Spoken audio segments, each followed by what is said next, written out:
اعوذ باللہ من الشیطان الرجیم بسم اللہ الرحمن الرحیم ان اللہ وملائکتہ یصلون علی النبی یا ایہا الذین آمنوا صلوا علیہ وسلموا تسلیما اللہم صلی علی سیدنا ونبینا وشفیعنا ومولانا محمد وعلی آل محمد وبارک وسلم۔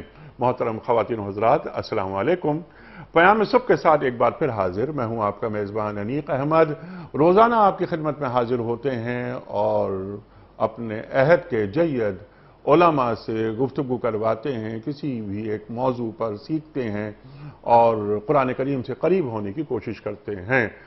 آپ اور ہم جانتے ہیں کہ آج کل ایک سیریز، ایک سلسلہ ہم نے جاری رکھا ہوا ہے کہ قرآن کریم میں موجود جو دعائیں ہیں، اللہ تعالیٰ کس کے طرح مانگنے کا سلیقہ بتا رہا ہے تمام انسانیت کو۔ خواتین و حضرات، اللہ سے مانگنا ضروری ہے، قرآن کریم میں حکم ہے۔ وَقَالَ رَبُّكُمْ ادْعُونِي أَسْتَجِبْ لَكُمْ إِنَّ الَّذِينَ يَسْتَكْبِرُونَ عَنْ عِبَادَتِي سَيَدْخُلُونَ جَهَنَّمَ دَاخِرِينَ۔ بہت ساری باتیں اس ذیل میں ہو چکی ہیں۔ خواتین و حضرات، قرآن کریم کی دعائیں، ان کی تاثیر، اللہ اکبر، اللہ اکبر۔ میں تمہیں نوازنا چاہتا ہوں۔ اللہ تعالیٰ کا جو انداز ہے، تمہیں مانگنے کا ڈھب اگر نہیں آتا تو میں بتاتا ہوں، قرآن کریم میں دعائیں رکھ دی۔ ایک ایک دعا پر ہم بات کروا رہے ہیں معزز علماء سے۔ حضرت موسیٰ علیہ السلام کی دعا آج گفتگو میں آئے گی۔ رب انی لما انزلت الی من خیر فقیر۔ خواتین و حضرات، اللہ اکبر، اللہ اکبر۔ کیا ہے اس دعا کا پس منظر، اور کیا ہے اس دعا کی تعبیر، اور کیا ہے اس دعا کی بلاغت۔ اللہ اکبر۔ اور پورا واقعہ حضرت موسیٰ علیہ السلام کا، کس طرح آپ آ رہے ہیں اور پھر آپ کے قتل کی تیاریاں ہو رہی ہیں، بھاگتے ہیں کیونکہ آپ سے ایک قبطی کا وہ قتل ہوتا ہے آپ کے ہاتھوں، پھر وہاں سے آپ نکلتے ہیں اور پھر ننگے پاؤں ہیں، مدین پہنچ رہے ہیں، ایک کنویں پہ بیٹھے ہوئے ہیں، کنویں کے ساتھ بیٹھتے ہیں، دیکھتے ہیں۔ یہ پورا ایک واقعہ ہمارے معزز علماء ہمیں انشاءاللہ بتائیں گے۔ خواتین و حضرات، وہاں آپ دعا مانگ رہے ہیں کہ رب انی لما انزلت الی من خیر فقیر۔ خواتین و حضرات، کئی دن سے کھانا نہیں کھایا حضرت موسیٰ علیہ السلام نے۔ اس کے بعد کیا ہوتا ہے، کس طرح وہ گھر جاتے ہیں حضرت شعیب علیہ السلام کے، کس طرح پھر ان کا گھر بستا ہے، پھر واپسی کا سفر ہوتا ہے، نبوت عطا ہو رہی ہے۔ اللہ اکبر۔ بہت ساری باتیں اس ذیل میں ہم لے کر آئیں گے۔ ایک سوال ہم یہ بھی رکھیں گے اپنے معزز علماء کی خدمت میں کہ موسیٰ علیہ السلام جب واپس جا رہے ہیں حضرت شعیب علیہ السلام کے گھر کی طرف، تو آپ آگے چلتے ہیں اور وہ دونوں لڑکیاں پیچھے رہتی ہیں، شعیب علیہ السلام کی بیٹیاں۔ آپ یہ فرماتے ہیں کہ تم پیچھے سے مجھے آواز دو اور مجھے راستہ بتاؤ اور میں گھر پہنچ جاؤں گا اس طرح۔ اور شعیب علیہ السلام جب بیٹیوں سے مشورہ کرتے ہیں تو کیا کہتی ہیں بیٹیاں کہ ہاں، انہیں نوکر رکھ لیجئے کیونکہ یہ قوی بھی ہیں اور امین بھی۔ انہوں نے قوی کیوں کہا اور امین کیوں کہا، یہ بتائیں گے ہمارے معزز علماء۔ محترم مفتی فضل سبحان صاحب۔ مفتی فضل سبحان صاحب ہمارے ملک کا بہت اہم نام، فارغ التحصیل بنوری ٹاؤن۔ خواتین و حضرات، محتمم ہیں جامعہ تمیم داری کے صاحب نگاہ محترم مفتی فضل سبحان صاحب، اور لاہور میں تشریف فرما ہیں استاد الاساتذہ محترم ڈاکٹر سرفراز احمد آوان صاحب۔ ڈاکٹر صاحب، میں بڑا شکر گزار، بڑا ممنون آپ تشریف لائے۔ خواتین و حضرات، ڈاکٹر صاحب کا تعارف کرانا بس الفاظ کو ضائع کر دینے کے مترادف ہے۔ ہم سب کے محبوب محترم ڈاکٹر سرفراز احمد آوان صاحب تشریف فرما ہے، قاری قرآن، قاری سید احسان الحق صاحب۔ قاری صاحب سے گزارش ہے کہ قاری صاحب سورہ قصص کی آیت نمبر 24 کی تلاوت سے آج کے پروگرام کا آغاز فرمائیں۔ محترم قاری سید احسان الحق صاحب۔ اعوذ باللہ من الشیطان الرجیم،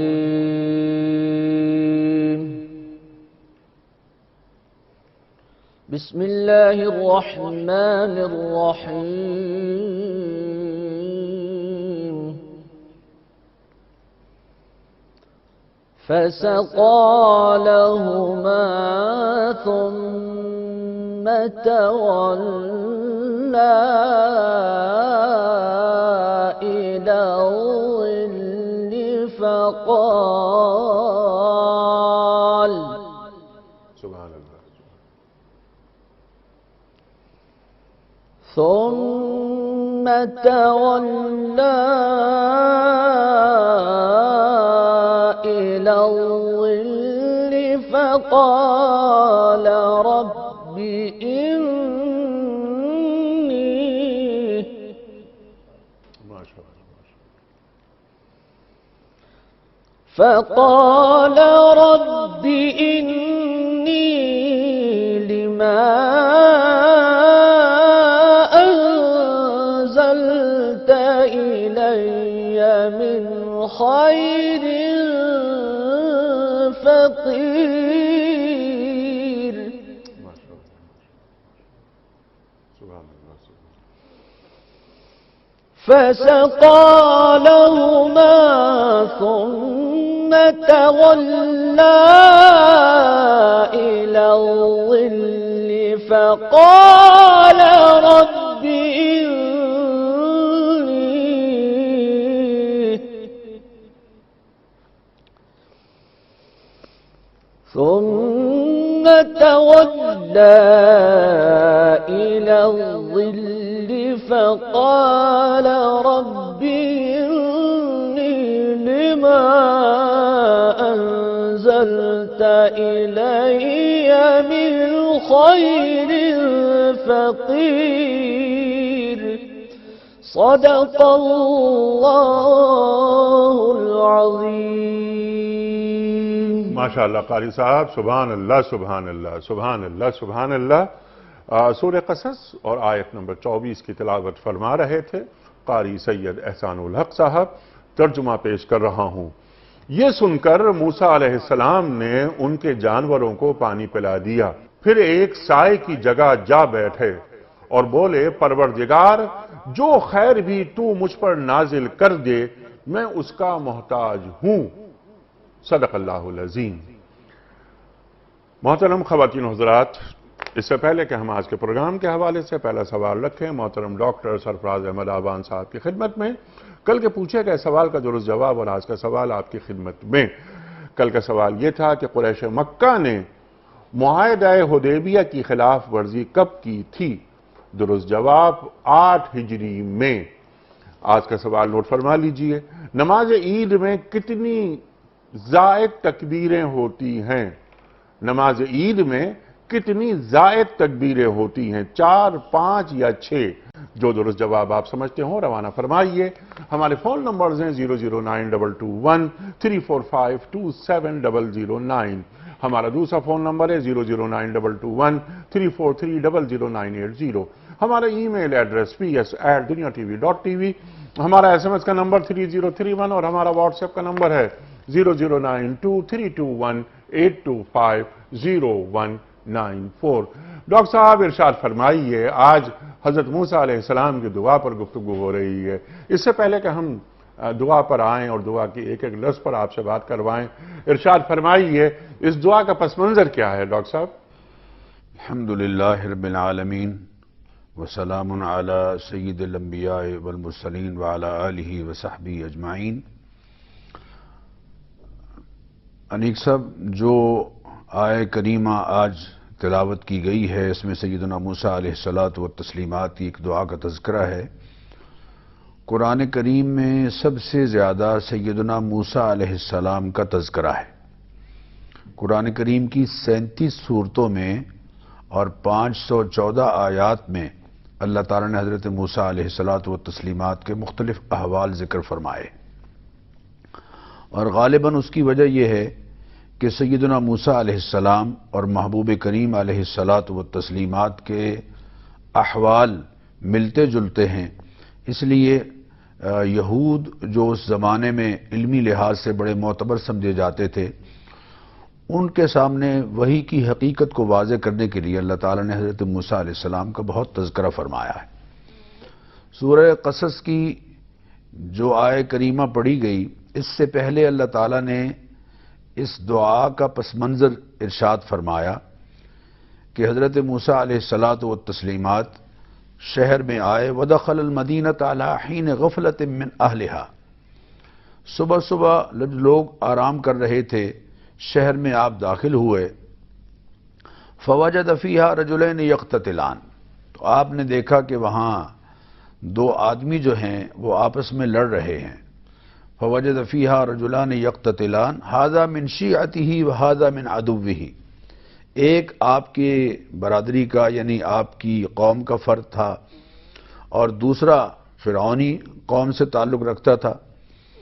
تو فَاسْتَغَاثَهُ الَّذِي مِنْ شِيعَتِهِ عَلَى الَّذِي مِنْ عَدُوِّهِ، جو آپ کی قوم کا فرد تھا یعنی بنی اسرائیل میں سے تھا، اس نے آپ سے مدد طلب کی اس شخص کے خلاف جو اس سے لڑ رہا تھا۔ تو حضرت موسیٰ علیہ السلام نے اسے روکنا چاہا اور مکہ مارا، لیکن مکہ یقیناً اس نیت سے مارا تاکہ وہ اس زیادتی سے باز آ جائے، چونکہ ظلم اور زیادتی کا نشان تھے یہ لوگ۔ اللہ تو فَوَقَذَهُ مُوسَىٰ فَقَضَىٰ عَلَيْهِ، اب نبوی قوت رکھنے والی ہستی کا مکہ، یقینی بات ہے اس میں بھی بڑی قوت اور طاقت تھی، چنانچہ جب وہ مکہ انہوں نے مارا تو فَقَضَىٰ عَلَيْهِ، وہ اسی مکے سے ہی اس کی روح قفس انصری سے پرواز کر گئی۔ تو حضرت موسیٰ علیہ السلام نے بڑا محسوس کیا کہ یہ تو زیادتی ہوئی ہے، اور اللہ تعالیٰ سے مغفرت بھی طلب کی۔ اللہ تعالیٰ نے اپنے کرم سے انہیں معاف بھی فرمایا، اس معافی کا تذکرہ بھی ان آیات میں موجود ہے۔ لیکن اگلے دن پھر ایسے ہوا کہ پھر حضرت موسیٰ علیہ السلام ودخل، جب شہر میں آئے اور خائفا یترقب، ڈرتے ڈرتے آئے کہ کہیں ان کو کوئی دیکھ نہ رہا ہو، کوئی ان کی نگرانی نہ کر رہا ہو۔ فَإِذَا الَّذِي اسْتَنصَرَهُ بِالْأَمْسِ يَسْتَصْرِخُهُ، تو آپ نے دیکھا کہ آج پھر وہی بنی اسرائیلی کسی اور آدمی کے ساتھ لڑ رہا ہے اور آپ سے مدد طلب کر رہا ہے۔ قال له موسیٰ انک لغوی مبین، حضرت موسیٰ علیہ السلام نے فرمایا کہ بھئی تم بڑے سرکش لگتے ہو، ہر روز کسی نہ کسی سے لڑائی مول لے لیتے ہو۔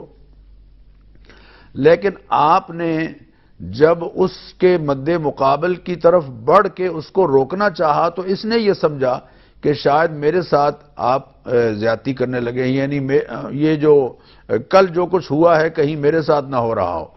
تو اس نے حضرت موسیٰ علیہ السلام کے بارے میں ایسی بات کہی جو یقیناً نامناسب تھی۔ چنانچہ اس بات کو جب شہرت ملی تو حضرت موسیٰ علیہ السلام کے بارے میں یہ طے ہوا کہ آپ کو پکڑا جائے اور ان کو اس قبطی کے بدلے میں قتل کر دیا جائے۔ تو ایک آدمی اس مقام سے، اس میٹنگ سے جہاں یہ مشورے ہو رہے تھے، وَجَاءَ رَجُلٌ مِّنْ أَقْصَى الْمَدِينَةِ يَسْعَىٰ، بھاگتا ہوا آیا اور آ کے اس نے حضرت موسیٰ علیہ السلام سے عرض کیا کہ اِنَّ الْمَلَأَ يَأْتَمِرُونَ بِكَ لِيَقْتُلُوكَ فَاخْرُجْ إِنِّي لَكَ مِنَ النَّاصِحِينَ، حکمران آپ کے بارے میں یہ مشورہ کر رہے ہیں کہ آپ کو قتل کر دیا جائے، لہذا میں آپ کا خیر خواہ ہوں اور آپ کو مشورہ دیتا ہوں کہ آپ یہاں سے نکل چلیے۔ چنانچہ حضرت موسیٰ علیہ السلام نے یہی طے کیا کہ وہاں سے نکلا جائے، چونکہ مدین ایک ایسی جگہ تھی جہاں حضرت اسحاق اور حضرت یعقوب علیہ السلام کے ساتھ نسبی تعلق رکھنے والے لوگ رہتے تھے۔ یہ مدین جو ہیں یہ حضرت ابراہیم علیہ السلام کے بیٹے ہیں، اور ان کی نسبت سے یہ قبیلہ اور یہ سارا شہر جو ہے وہ آباد ہوا تھا۔ اور مدین میں فرعون کی حکومت نہیں تھی، اللہ اکبر، فرعون کی حکومت نہیں تھی، چونکہ 8 منزلیں وہاں سے یہ جگہ دور تھی۔ تو حضرت موسیٰ علیہ السلام وہاں سے نکلے اور مدین کی طرف اس طرح سے روانہ ہوئے کہ کھانے پینے کا کوئی سامان ساتھ میں میسر نہیں تھا۔ راستے میں پتوں سے گزارا کرتے ہوئے ایک مقام پر پہنچے، جب وَلَمَّا وَرَدَ مَاءَ مَدْيَنَ، جب ایک ایسی جگہ پہنچے جہاں کنواں تھا پانی کا، وَجَدَ عَلَيْهِ أُمَّةً مِّنَ النَّاسِ يَسْقُونَ، تو آپ نے دیکھا ایک جماعت ایسی ہے کہ جو اپنے بکریوں کو، اپنی بھیڑ بکریوں کو، اپنے جانوروں کو پانی پلا رہی ہے۔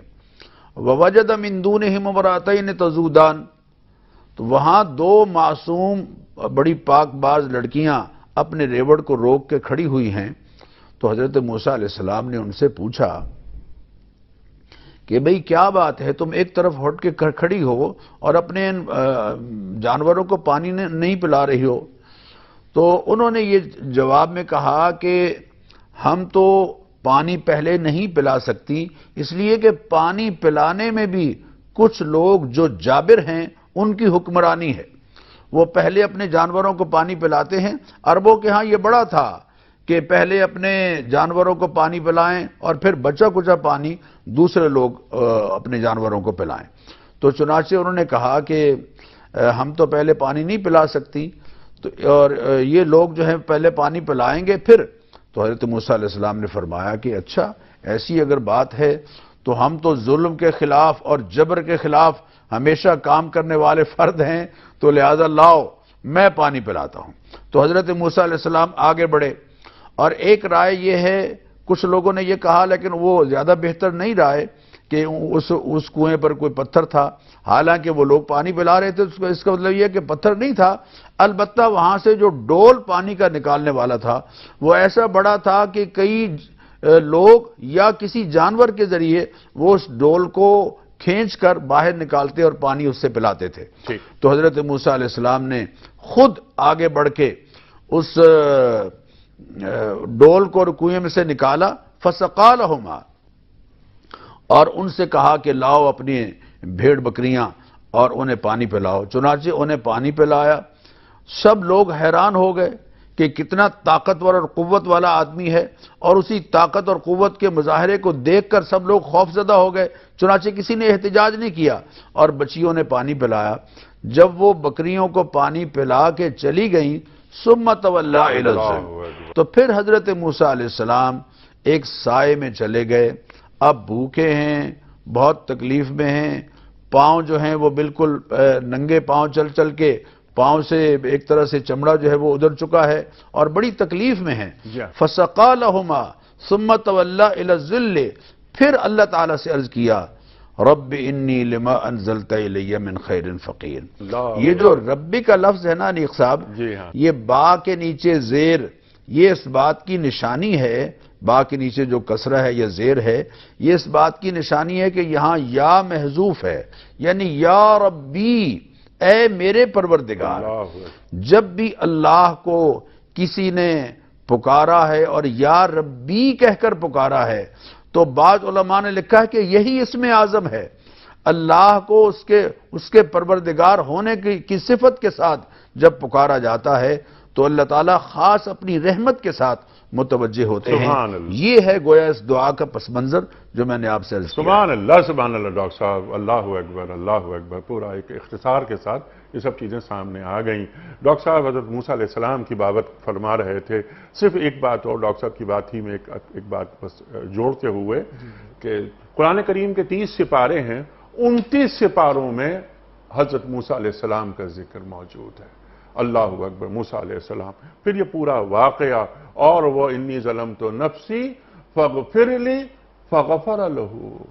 آپ دعا مانگ رہے ہیں نا کہ اے اللہ میں نے اپنے آپ پر، اپنے نفس پر ظلم کیا، مجھے معاف کر دے۔ اللہ تعالیٰ فرما رہا ہے ہاں میں نے آپ کو معاف کر دیا جب وہ گھونسا مار کے اس قبطی کا قتل ہو گیا۔ اللہ اکبر۔ اب یہاں پہنچ رہے ہیں، بہت ساری باتیں سامنے آ رہی ہیں جو ڈاکٹر صاحب نے اس پر ایک طائرانہ نگاہ ڈالی۔ اب چند باتیں، چند سوالات میں آپ کی خدمت میں رکھ رہا ہوں۔ ہمیں ایک سبق یہ بھی مل رہا ہے کہ جب مظلوم ہوں، ضعیف ہوں، تو ان کی مدد کرنا یہ انبیاء کی سنت ہے۔ جب اقرا بسم ربک الذی خلق الانسان من علق وہ پہلی وحی نازل ہو رہی ہے تو حضرت خدیجہ علیہ السلام سے جو مکالمہ ہو رہا ہے اس میں بھی یہ بات آ رہی ہے کہ آپ کیا کرتے ہیں، آپ غریبوں کی مدد کرتے ہیں۔ اللہ اکبر۔ ارشاد فرمائیے، اور پھر ایک اور نقطہ میں چاہوں تفصیل سے آپ بات فرمائیں کہ یہ لڑکیاں الگ بیٹھی ہوئی ہیں، یہ اختلاط نہیں کر رہی مردوں کے ساتھ، یعنی شرم و حیا کا ماحول اس زمانے میں بھی درکار تھا اور آج بھی درکار ہے اور قیامت تک درکار رہے گا کہ یہ جو لڑکیاں ہیں الگ بیٹھیں گی۔ خواتین کا مردوں سے اختلاط نہیں ہونا ہے، ایسا معاشرہ اللہ کو پسند نہیں ہے۔ ارشاد۔ الحمدللہ وکفا والصلاة والسلام علی من لا نبی بعد. قرآن کریم کی اس آیت کریمہ میں اس دعا کا جو پس منظر ڈاکٹر صاحب نے بہت ہی اچھے انداز سے بہترین اسلوب سے بیان کیا اور آپ نے بھی تمہیدی بات الحمدللہ بہت اچھے انداز سے کی. یہ جو مدد کا کانسیپٹ ہے تو سرکار دو عالم صلی اللہ علیہ وسلم کا ایک فرمان ہے انصر اخاک ظالما او مظلوما، سبحان اللہ. کہ اپنے بھائی کی مدد کرو چاہے وہ ظالم ہو یا مظلوم ہو. جی صحابہ اکرام رضوان اللہ تعالی علیہم اجمعین قدسی صفات پر مشتمل جماعت تھی. پوچھنے لگے کہ آقا مظلوم کی مدد تو سمجھ آتی ہے لیکن ظالم کی مدد یہ سمجھ میں نہیں آتی. آپ صلی اللہ علیہ وسلم فرمانے لگے اس کو اس کے ظلم سے روکو. ٹھیک. گویا در حقیقت ہم ظالم اور مظلوم دونوں کا بھلا چاہ رہے ہیں. اور دوسری حدیث مبارکہ میں سرکار دو عالم صلی اللہ علیہ وسلم کا فرمان ہے واللہ فی عون العبد ما کان العبد فی عون اخی، اللہ اس کی مدد میں لگے رہتے ہیں جو اپنے مسلمان بھائی کی مدد میں لگ جائیں. سبحان اللہ سبحان اللہ. تیسری حدیث مبارکہ میں سرکار دو عالم صلی اللہ علیہ وسلم کا فرمان ہے المسلم اخو المسلم، مسلمان مسلمان کا بھائی ہے. ٹھیک. یہی مضمون 26ویں پارے میں سورہ حجرات میں بھی ہے انما المسلمون اخوہ. جی تو فرمایا مسلمان مسلمان کا بھائی ہے. اس کی تفصیل کیا ہے؟ اس پر ظلم نہیں کرتا، اس کو رسوا نہیں کرتا، اور اگر وہ کسی مصیبت میں گھرا ہوا ہے تو اس کی مدد کرتا ہے. یہ جو آپ نے بہت بہترین بات اور نکتے کی بات بتائی کہ قرآن کریم کی غار ہیرا میں بطور وحی اترنے والی جو ابتدائی آیات تھی، سرکار دو عالم صلی اللہ علیہ وسلم بشری تقاضے کی وجہ سے جب تھوڑی سی آپ کو پریشانی ہوئی اور رفیقہ حیات خدیجۃ الکبریٰ رضی اللہ عنہا کے سامنے اپنی اس پریشانی کو ظاہر کیا تو انہوں نے کس یقین اور کانفیڈنس کے ساتھ آپ کو کہا کہ آپ بالکل پریشان نہ ہو، اللہ کبھی بھی آپ کو پریشان نہیں کرے گا. کیوں؟ وہ بنیادی بات یہ کہ آپ مظلوموں کی، آپ غریبوں کی، آپ بے کسوں کی مدد کرتے ہیں. سبحان اللہ سبحان. تو یہ جو اسلام نے ہمیں ایک درس دیا ہے کہ ہم مظلوم کی مدد کریں. موسیٰ علیہ السلام کے اس واقعے سے بھی ہمیں یہ بات بہت اچھے انداز سے مل رہی ہے کہ ایک تو وہ عورتیں ہیں، یعنی صنف نازک ہونے کی وجہ سے ویسے ہی وہ فطرتاً ایک کمزور ہیں، اور پھر جو ہے وہ اس وقت مظلوم بھی تھی اور محتاج بھی تھی، انہیں مدد کی ضرورت بھی تھی. تو موسیٰ علیہ السلام نے اس موقع پر نہ صرف مظلوموں کی مدد کی بلکہ ظالموں کو بھی ایک سبق دیا اور ان کے سامنے بھی ایک سیسا پلائی ہوئی دیوار بنے. یہ جو مظلوم کی مدد ہے، مفتی محمد تقی عثمانی صاحب دامت برکاتہم العالیہ سے میں نے ایک حدیث مبارکہ سنی جو انتہائی اہم حدیث ہے. اور اگر آج معاشرے کو اس حدیث کا پتہ چل جائے اور یہ حدیث آپ کے ہمارے اس توسط سے پلیٹ فارم سے سامنے آ جائے تو میرے خیال میں معاشرے کے اندر انقلاب آ جائے. وہ حدیث یہ ہے، سرکار دو عالم صلی اللہ علیہ وسلم کا فرمان ہے کہ سب سے بڑی عبادت کون سی؟ تو آقا کریم فرمانے لگے سب سے بڑی عبادت ایک مسلمان کے دل میں خوشی ڈالنا. اللہ ایک مسلمان کے دل کو خوش کرنا. وہ بھوکا ہے تطرد عنہ جوعا، آپ نے کھانا کھلا دیا. وہ مقروض ہے تقضی عنہ دینا، آپ نے اس کا قرض ادا کر لیا. سبحان اللہ. آگے جملہ سنیے، آقا فرماتے ہیں کہ میں ایک مہینہ اپنی اس مسجد نبوی میں اعتکاف بیٹھوں. یعنی کتنی سعادتوں کو آپ نے سمو دیا.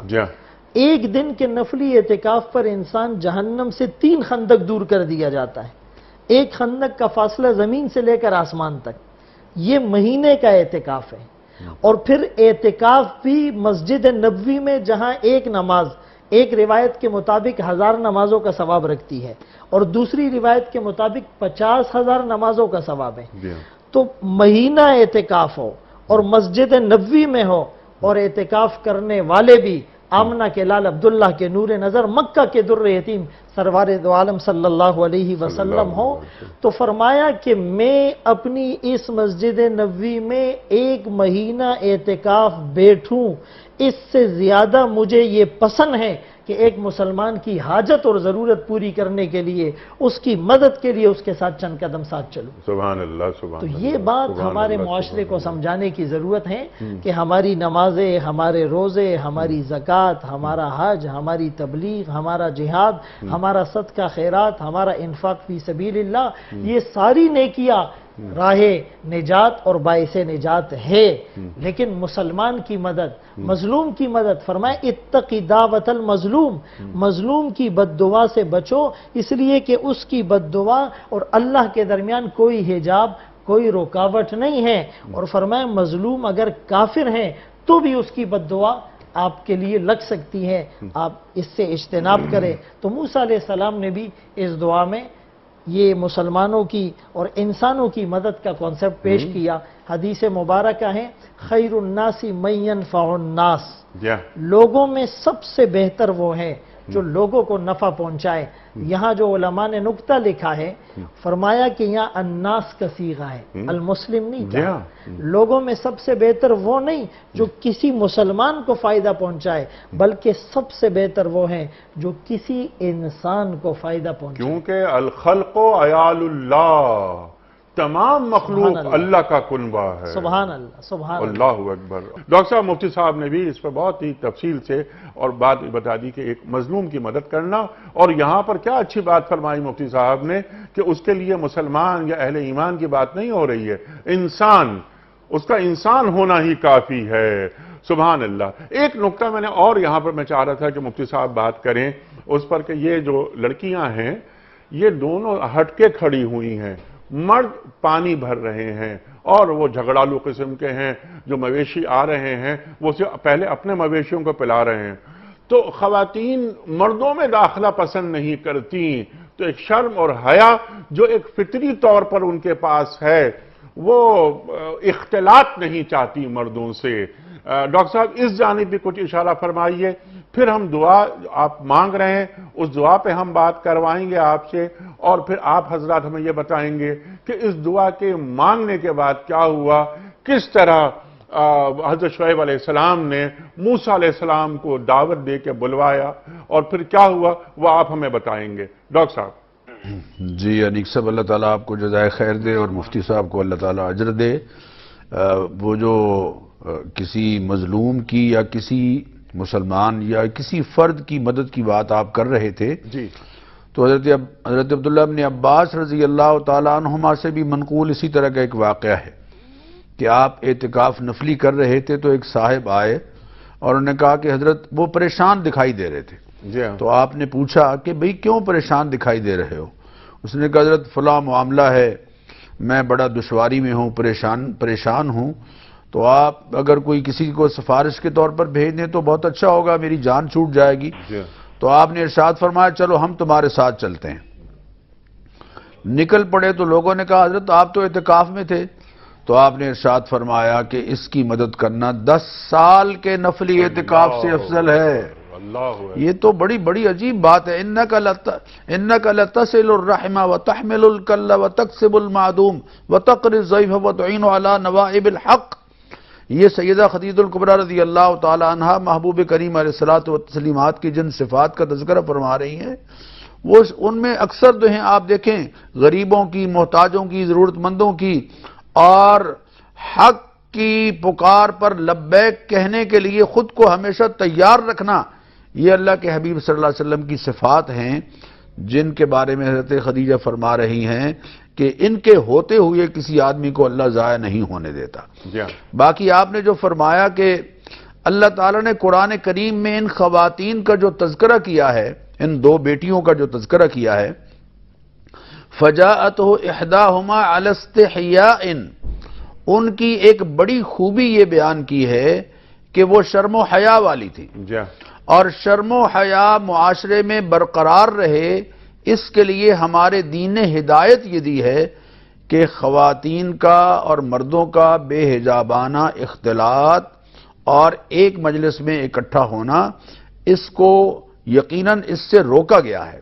بلکہ نبی کریم علیہ الصلوۃ والتسلیمات نے تو یہاں تک فرمایا کہ کوئی مرد کسی محرم کے ساتھ اکیلا اکٹھا نہ ہو، اس لیے کہ تیسرا ان کے ساتھ شیطان ہوتا ہے. حضرت رابعہ بصریہ فرمایا کرتی تھی کہ ایک طرف خاتون رابعہ بصریہ ہو اور دوسری طرف مرد جنید بغدادی ہو اور وہ دونوں اکٹھے ہوں بے حجابانہ کسی یعنی غیر محرم دونوں اکٹھے ہوں تو تیسرا ان کے ساتھ شیطان ہوتا ہے. تو اس لیے ہمارے معاشرے میں پہلے ہماری روایت یقیناً یہی تھی کہ خواتین کے لیے الگ مردوں کے لیے الگ، اور آج بھی ممکن ہے، کوئی دشوار نہیں، کوئی مشکل نہیں، آج بھی خواتین کے لیے الگ اہتمام کیا جا سکتا ہے، مردوں کے لیے الگ اہتمام کیا جا سکتا ہے. لیکن تہذیب مغرب پر لٹو ہوئے ہم لوگ، ہم اس طرح سے اپنی اقدار کو چھوڑتے چلے جا رہے ہیں اور اپنی روایات کو چھوڑتے چلے جا رہے ہیں کہ یہ ساری چیزیں ہمارے معاشرے سے آہستہ آہستہ نکلتی چلی جا رہی ہیں. اللہ نے حیا کو خاتون کا زیور قرار دیا ہے. اللہ تعالیٰ نے حیا کو ایمان کی اعلیٰ ترین نشانیوں میں سے ایک نشانی اللہ کے حبیب نے قرار دیا ہے. اس لیے حیا اور شرم کو برقرار رکھنے کے لیے ایک نظام ہے جو اللہ تعالیٰ نے مرتب کیا. قرآن کریم میں سورہ نور میں اس کی تفصیل موجود ہے.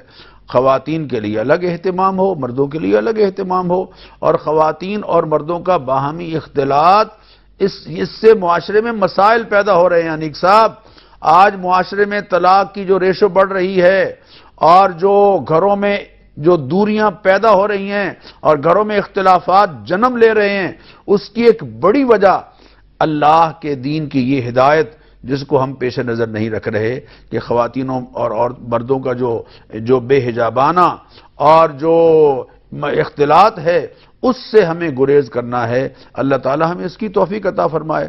اللہ تعالی حضرت موسیٰ علیہ السلام کے ساتھ یہ جو پیش آنے والا واقعہ ہے اس میں ارشاد فرما رہے ہیں فَجَاءَتْهُ إِحْدَاهُمَا عَلَى اسْتِحْيَاءٍ، ان بیٹیوں میں سے ایک بیٹی شرمیلی بیٹی، حیا کے زیور کے ساتھ آراستہ بیٹی، یعنی خود اللہ اس کے حیا کی تعریف کر رہے ہیں. قالت انا بھی یدعوک لیجزیک اجر ما سقیت لنا، کہنے لگیں آ کے کہ میرے والد صاحب آپ کو بلا رہے ہیں کہ آپ نے جو ہماری بکریوں کو پانی پلایا ہے اس کا اجر آپ کو دیں.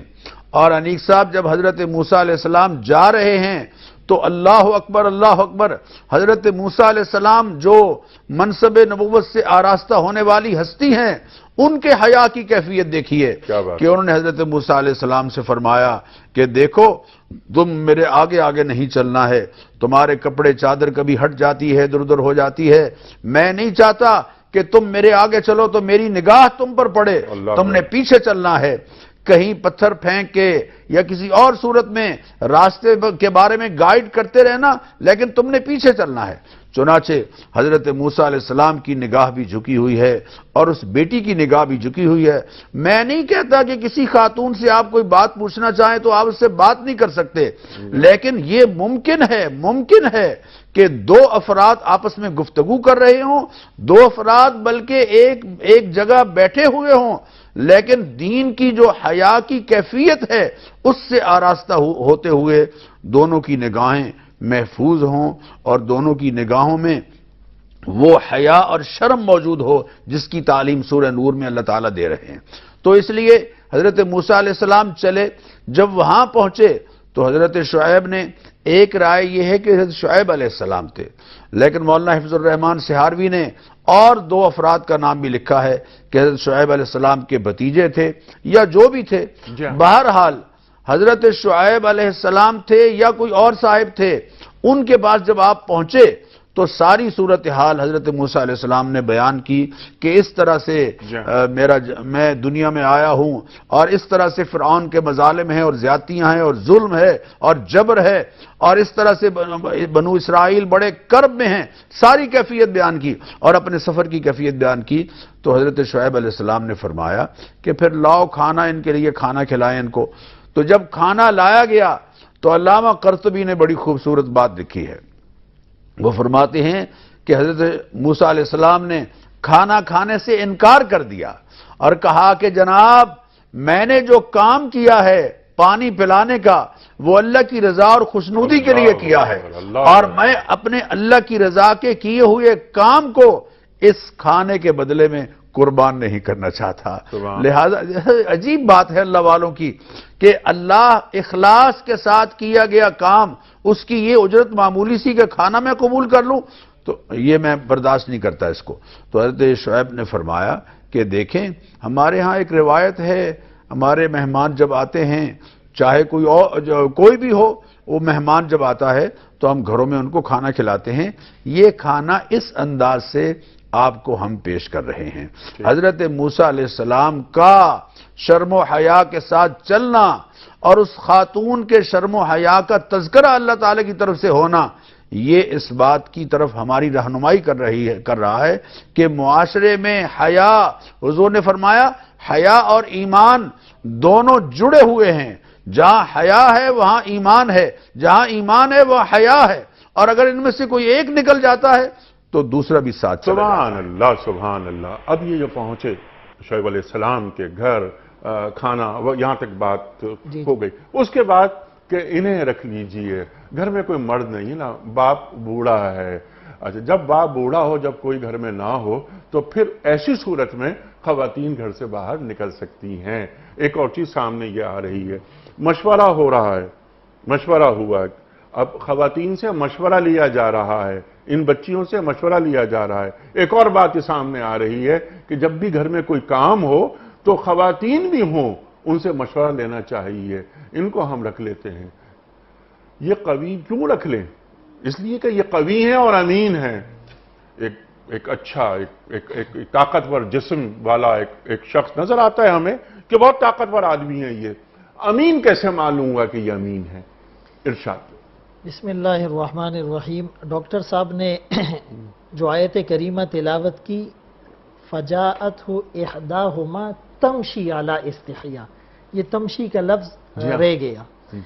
تو ان دونوں میں سے دوبارہ ایک آئی تھی احداہما، اور حیا کا پیکر بن کے آئی تھی. سبحان اللہ سبحان. آپ کے اس سوال پر جتنی گفتگو کی جائے وہ کم ہے کہ الحیاء شعبۃ من الایمان. اور سرکار دو عالم صلی اللہ علیہ وسلم کا فرمان ہے، اذا لم تستحی فاصنع ما شئت، جب تم حیا نہ کرو تو جو چاہے کرو. آج کل ایک غلط پرسیپشن کو جو ڈیولپ کیا جا رہا ہے کہ جی پردہ تو دل کا ہوتا ہے، اور اس بہانے سے مرد عورت کا اختلاط ہوتا ہے، اور اس کی وجہ سے معاشرے میں جو برائیاں جنم لیتی ہیں وہ ڈھکی چھپی نہیں ہے. دیکھیں قرآن کریم میں سورہ احزاب میں فرمایا، یا ایہا النبی قل لازواجک وبناتک ونساء المؤمنین یدنین علیہن من جلابیبہن. اتنا واضح اور صریح حکم کہ اے نبی آپ اپنی بیویوں سے، بیٹیوں سے اور تمام مومن عورتوں سے یہ کہہ دیجئے کہ وہ اپنی جلباب، جلابیب جلباب کی جمع ہے، ایسی بڑی چادر جو سر سے لے کر پاؤں تک لمبی ہو اور جس میں بدن نظر نہ آئے. اب ایک اہم بات یہ ہے کہ اس دھرتی پر انبیاء کے بعد سب سے پاکیزہ جماعت صحابہ کی ہے، رضی اللہ عنہم ورضوا عنہ.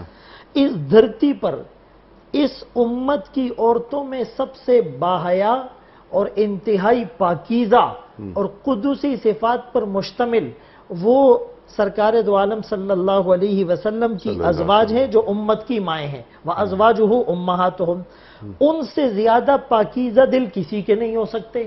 قرآن انہیں کیا ہدایت اور انسٹرکشن دے رہا ہے، اِذَا سَأَلْتُمُوهُنَّ مَتَاعًا فَاسْأَلُوهُنَّ مِنْ وَرَاءِ حِجَابٍ. کہ اے صحابہ، تمہیں اگر ان نبی کی بیویوں سے جو تمہاری اور امت کی مائیں ہیں، جن کی پاکیزگی اور عفت پر قرآن گواہ ہے، ان سے کوئی چیز مانگنی پڑ جائے تو پردے کے پیچھے سے مانگنا. سبحان اللہ. تو حیا جب معاشرے میں آئے گی تو ساری چیزیں حل ہو جائے گی. اب یہ جو مشورہ ہو رہا ہے، خواتین سے بالکل مشورہ لیا جائے، ان کو اپنے مشوروں میں شریک کیا جائے، اور خواتین کو مشورے میں شریک کرنے سے ایک تو ان کا اعتماد بڑھے گا، اور پھر دوسری بات یہ جو کہی کہ قوی امین.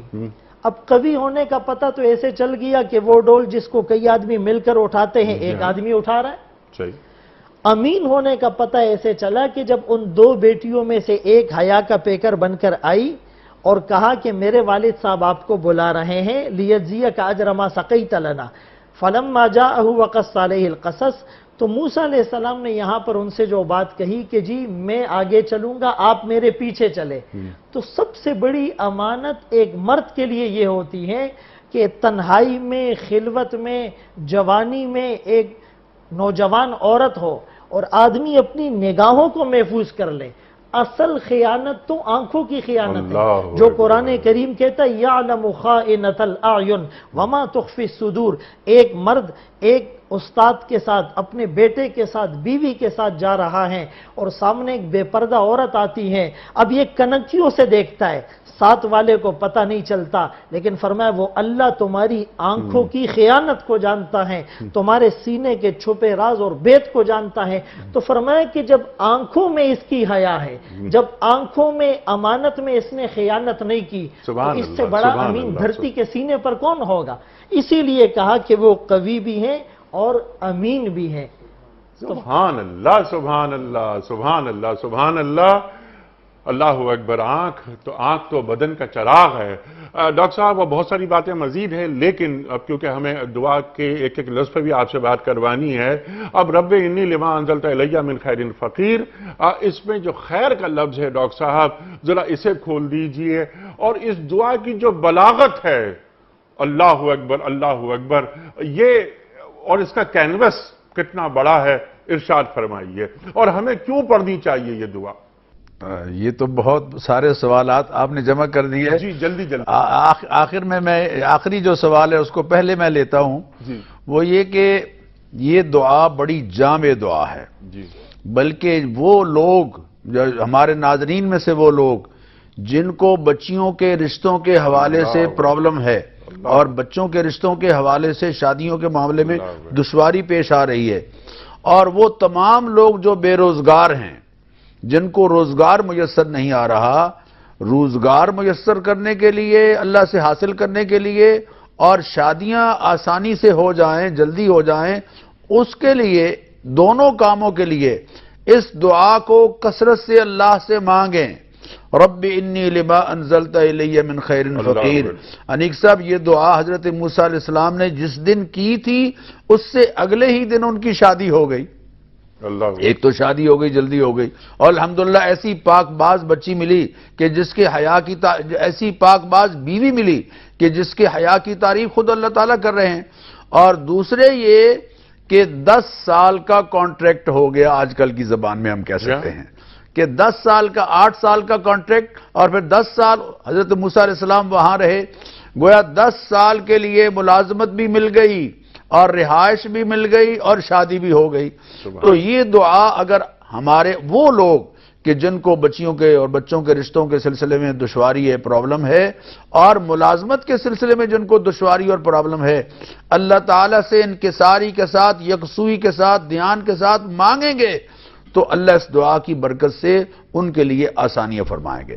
جہاں تک آپ نے فرمایا کہ یہ فقیر خیر، ایک خیر اور فقیر یہ دونوں لفظ بڑے جامع ہیں۔ خیر سے مراد ہر وہ نعمت جو اللہ کی طرف سے میسر ہے، ہر وہ بہتر سامان جو پروردگار اپنی قدرت سے انسان کو میسر کرتا ہے، وہ سب کا سب انیک سب خیر ہے، اور خیر ہمیشہ اللہ کی طرف سے آتی ہے۔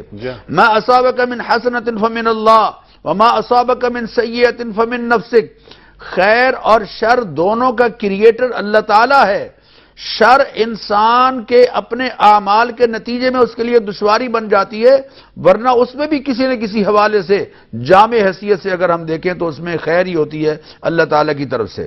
اور دوسری بات یہ کہ ہر نعمت، ہر آسانی، ہر راحت، ہر سکون، ہر چین، ہر اطمینان جو اللہ تعالیٰ کی طرف سے میسر ہے، رزق کی ہر صورت، تمام کے تمام زندگی کے اندر جو مسائل حل ہو رہے ہیں، مشکلات حل ہو رہی ہیں، یہ سب خیر کے تحت آتی ہیں۔ ٹھیک، آپ دیکھیے حضرت موسیٰ علیہ السلام کا رزق کا مسئلہ بھی حل ہو رہا ہے، اور شادی بھی ہو رہی ہے، گھر بھی بس رہا ہے، سب کا سب خیر کے تحت آ رہا ہے۔ اور پھر آخر میں کہا فقیر، اس لیے کہ کائنات میں انیق صاحب سب اللہ کے فقیر ہیں، انتم محتاج ہیں۔ الفقراء۔ یا ایھا الناس انتم الفقراء الی اللہ واللہ هو الغنی الحمید۔ اور اللہ اکبر، تو اس لیے خود کو فقیر تسلیم کرتے ہوئے واللہ هو الغنی وانتم الفقراء، خود کو فقیر اور اللہ کو غنی مانتے ہوئے اس سے جب مانگیں گے اور اسباب پر تکیہ نہیں ہے لیکن انتظام اسباب کا ضروری، یہ اس دعا سے سمجھ آ رہا ہے، تو پھر اللہ تعالیٰ مسئلے حل فرما دیں۔ سبحان اللہ سبحان اللہ۔ مفتی صاحب لاسٹ منٹ، اور یہ سوال مجھے آپ ہی کی خدمت میں رکھنا تھا کہ یہ جو کانٹریکٹ ہو رہا ہے، جو ڈاکٹر صاحب نے بات فرمائی 8 برس یا 10 برس، جو موسیٰ علیہ السلام فرما رہے ہیں، اسے فرمایا جا رہا ہے، شعیب علیہ السلام فرما رہے ہیں تم 8 برس ہمارے گھر پہ کام کرو اور 10 برس کرو تو اور اچھا ہے، تو اس کے بعد میں شادی۔ تو کیا یہ جو بیوی کا جو نکاح ہے وہ اجرت کے عوض، یعنی 8-10 برس کی اجرت ہے، یا یہ جو مہر کی رقم ہے، تو کیا ایک یعنی اس کی اجازت دین دیتا ہے، اور یہ سلسلہ اور اس کی اجازت یہ شریعت محمدی صلی اللہ علیہ وآلہ وسلم میں بھی جائز ہے؟ ارشاد۔ دیکھیے چاروں ائمہ کے درمیان اس مابین تھوڑا سا اختلاف ہے، جیسے شوافع اور امام مالک رحمہ اللہ کے بعض اقوال ہے کہ خدمت کو مہر کا عوض رکھا جا سکتا ہے، اس کے لیے الگ سے مہر دینا ضروری نہیں۔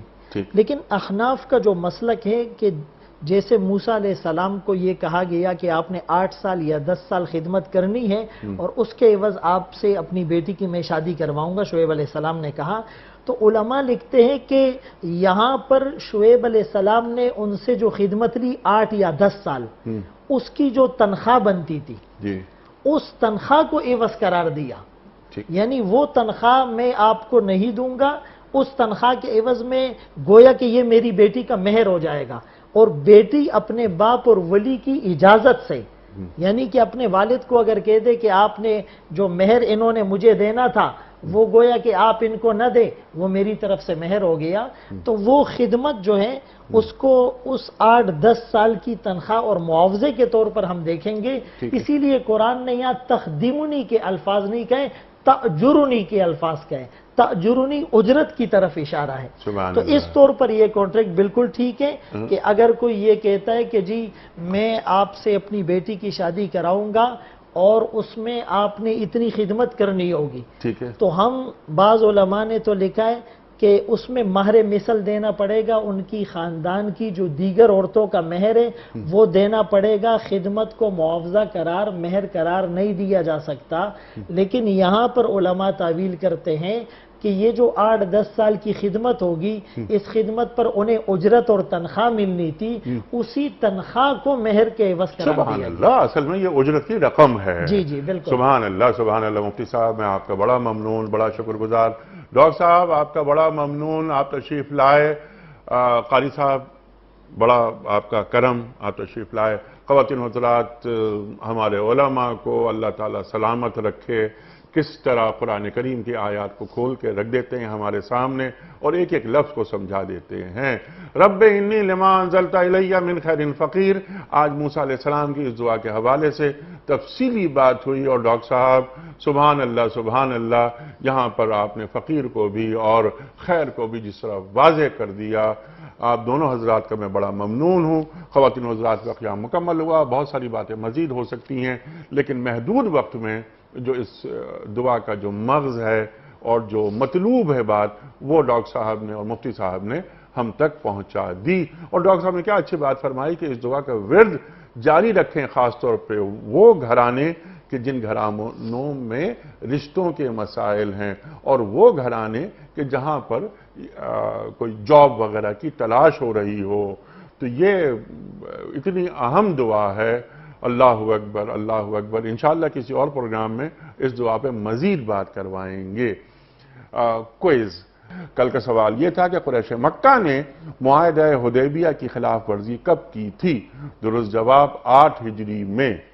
آج کا سوال نوٹ فرما لیجئے، نماز عید میں کتنی زائد تکبیریں ہوتی ہیں؟ 4، 5 یا 6؟ جو درست جواب آپ سمجھتے ہوں روانہ فرمائیے۔ ہمارے فون نمبرز ہیں 009221345270009، ہمارا دوسرا فون نمبر ہے 0092213 343000980, ہمارا ای میل ایڈریس ps@dunyatv.tv، ہمارا SMS کا نمبر 3031، اور خواتین و حضرات ہمارا واٹس ایپ کا نمبر ہے 009232182509194۔ وقت قرآن اندازی کا مفتی صاحب اس بال میں سے ایک پرچی نکال کر آپ اعلان فرمائیں گے۔ ایک چھوٹی سی زحمت، آپ کو ایک پرچی نکال کر آپ اعلان فرما دیجئے کہ آج کے ونر کون ہیں۔ محمد عمران قریشی، کہاں سے؟ شہر کا نام ہے؟ یہ شادمان ٹاؤن، نارتھ کراچی۔ اچھا، یعنی کراچی کے ہیں۔ جی جی۔ محمد عمران قریشی صاحب کراچی سے آپ کی خدمت میں دنیا ٹی وی کی جانب سے دینی کتب پر مشتمل گفٹ ہیمپر آپ کے گھر روانہ کیا جا رہا ہے۔ آپ کو بہت بہت مبارک ہو۔ اختتام ہوتا ہے پیام صبح کا روزانہ ایک قول پر، اور وہ قول ہوتا ہے صاحب نہج البلاغ کا، امیر المومنین حضرت علی مرتضیٰ کرم اللہ وجہہ کا۔ آپ فرماتے ہیں کہ جو فتنے کی آگ بھڑکاتا ہے وہ خود بھی اس کا ایندھن بنتا ہے۔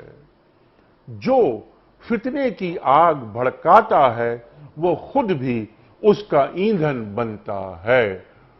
اللہ اکبر۔ اپنے میزبان انیق احمد کو کل تک کے لیے اجازت، خدا حافظ۔